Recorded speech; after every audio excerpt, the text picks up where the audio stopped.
की आबादी का राज्य है, तब भी हमने कहा था कि 25 करोड़ की आबादी के राज्य के लिए 2.5 करोड़ 3 करोड़ के बजट से काम नहीं चलेगा। हमारा बजट का दायरा बढ़ना चाहिए, लेकिन दायरा बढ़ाने से नहीं बढ़ सकता। हमारे पास उतने सोर्स ऑफ इनकम भी होनी चाहिए, हमारा रेवेन्यू भी उतना होना चाहिए, राजस्व भी हमारा उतना होना चाहिए। और हमने अपना राजस्व भी बढ़ाया, बजट का दायरा भी बढ़ाया। हमारी सरकार जब अपने यानी इस अनुपूरक बजट के साथ यहां पर अंतिम अनुपूरक बजट इस सरकार का प्रस्तुत हो रहा है, यह लगभग 6 लाख करोड़ रुपए का है। 6 लाख करोड़ रुपए का इसलिए है, इस सबके बावजूद है कि कोरोना कालखंड में तमाम विपरीत परिस्थितियों और अर्थव्यवस्था पर पड़े विपरीत असर के बावजूद भी हम 6 लाख करोड़ तक अपने बजट के दायरे को पहुंचाने में सफल हुए। एफआरबीएम की सीमा का हम अनुपालन कर रहे हैं। भारत सरकार, रिजर्व बैंक ने हर एक राज्य के लिए जो सीमा निर्धारित की है, उस सीमा का पूरा पालन करते हुए राज्य सरकार ने इसे प्राप्त किया है। इस दौरान हम प्रदेश के अंदर प्रदेश की अर्थव्यवस्था को, जो पहले 6 नंबर की अर्थव्यवस्था थी, नंबर 2 की अर्थव्यवस्था बनाने में भी हमें सफलता प्राप्त हुई है। उत्तर प्रदेश की प्रति व्यक्ति आय को लगभग दोगुना करने में भी हमें सफलता प्राप्त हुई है। अगर यही स्पीड रहती, पहले की सरकारें इसी स्पीड के साथ चलती, महोदय मैं विश्वास के साथ कह सकता हूं कि उत्तर प्रदेश आज नंबर 2 का नहीं, बल्कि उत्तर प्रदेश नंबर 1 के लिए हमेशा नंबर 1 के साथ देश के अंदर अग्रणी भूमिका के साथ होता है। हमने अपने व्यक्तिगत स्वार्थ के लिए, यहां की पिछली सरकारों ने अपने व्यक्तिगत स्वार्थ के लिए सत्ता का प्राधिकरण नहीं किया होता, राजनीति का प्राधिकरण नहीं किया होता, राजनीति का माफियाकरण नहीं किया होता, सत्ता को वंशवाद और परिवारवाद के सामने गिरवी नहीं रखा होता, सत्ता भाई भतीजेवाद की भेंट नहीं चढ़ी होती, तो ही उत्तर प्रदेश नंबर 1 की अर्थव्यवस्था बनने का हकदार था और यह हक उसको मिलना ही चाहिए। और नंबर 1 का उत्तर प्रदेश, इस लक्ष्य को लेकर के हम लोग चले थे और उसमें कई क्षेत्रों में सरकार के सामूहिक प्रयास के कारण हमें सफलता भी प्राप्त हुई। महोदय, प्रदेश के अंदर अगर हम लोग देखें तो मिशन शक्ति का कार्यक्रम बड़े अच्छे ढंग से संचालित हो रहा है। मिशन शक्ति के अंदर 2017 के पहले की स्थिति क्या थी? बालिकाएं स्कूल नहीं जा पाती थी। पश्चिमी उत्तर प्रदेश की स्थिति बहुत ही खराब थी, वे बेटियां स्कूल नहीं जा पाती थी। अभी मुझे पिछले दिनों किराना जाने का अवसर प्राप्त हुआ था, मैं किराना गया था। आखिर ये किराना किसकी देन थी? किराना से पलायन क्यों हुआ था? कांदला से पलायन क्यों हो रहा था? और मैं एक ऐसे परिवार के पास गया था जो परिवार पहले पलायन किया था, फिर वापस आया 2017 के बाद। तो वहां पर कुछ बेटियां मुझे मिली।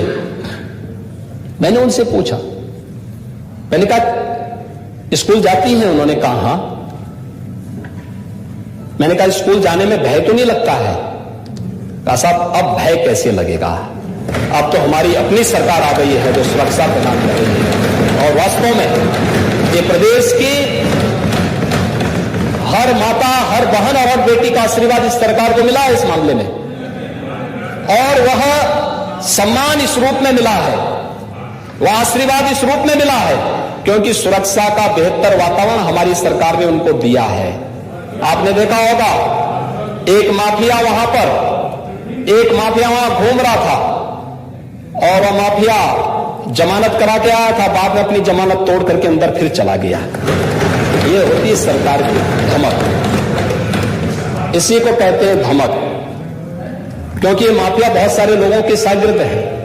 बुरा लगता है लोगों को जब माफिया वध करते हैं, जिन माफियाओं पर बुलडोजर चलते हैं, उनकी अनैतिक और अवैध कमाई पर बहुत सारे लोगों को पीड़ा होने लगती है। ये सब क्यों हो रहा है? यानी किसान आत्महत्या करे तो पीड़ा नहीं, गरीब भूख से मरे तो पीड़ा नहीं।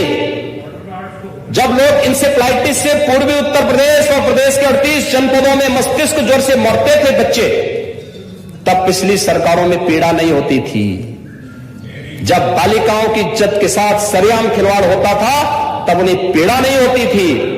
जब आस्था के साथ प्रदेश के अंदर खिलवाड़ होता था, तब पीड़ा नहीं होती थी। पीड़ा कब होती है? जब माफिया की छाती पर प्रदेश सरकार का बुलडोजर चलता है। और ये रोकलाहट आज कभी कभी उनकी उजागर भी होती है। आज देख रहे होंगे सभी माफिया प्रवृत्ति के तत्वों में एक होड़ सी लगी है फिर एक राजनीतिक दल के पास जाने की, और हम लोगों को प्रसन्नता है कि ये माफिया ही इनकी कब्र खोद देंगे तो अच्छी बात है, जनता को फुर्सत ही नहीं मिलेगी। लेकिन सरकार कोई भी हो महोदय, उसको अपने युवाओं के जीवन के साथ खिलवाड़ करने की कोई छूट नहीं मिलनी चाहिए, नहीं करनी चाहिए। पहले छात्रों की छात्रवृत्ति के साथ भी अन्याय होता था, और किस प्रकार से उनके साथ होता था। आ रहा हूं मैं भैया, उस पर भी चिंता मत करो, आ रहा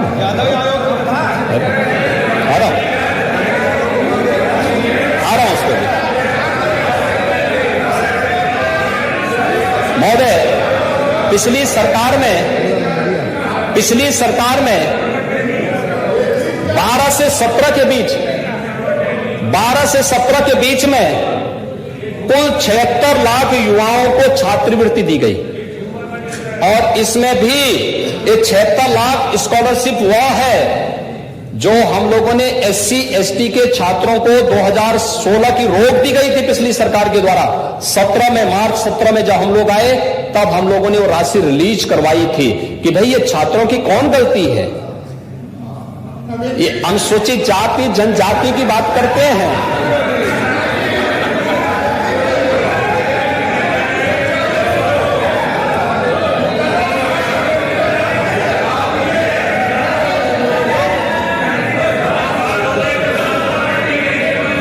माननीय ये लोक सेवा आयोग के जो एक अध्यक्ष थे, उनका तो इतिहास और भूगोल हाई कोर्ट ने भी लिखा है। वो क्यों भूल गए भाई? और इस समय हमारी सरकार, माननीय अध्यक्ष जी, समय एक तो सहूर होना चाहिए कि नेता सदन बोल रहे हैं तो बगल के मंत्री जो खड़ा नहीं होना चाहिए। लेकिन मैं ये कह रहा हूं कि भारतीय जनता पार्टी ने एक ही चीज में महारत हासिल की है, वो केवल झूठ, हर बात झूठ। एक भी सही बात हो जाए, आइए होड़ लगा लीजिए हमसे। आज चलने दीजिए। सारा काम पिछली सरकार का हमने इतना बढ़ा दिया। अरे हर सरकार आती है तो बढ़ाती है, आपको नया काम कर दिए। कोई नया काम किया हो तो बता दीजिए। अब आपका कोई नहीं पूछा था, आज पूछ रहा हूं। आपकी बात है, कोई एक काम अपने बजट के पैसे से लखनऊ में निर्माण किए हो बता दीजिए।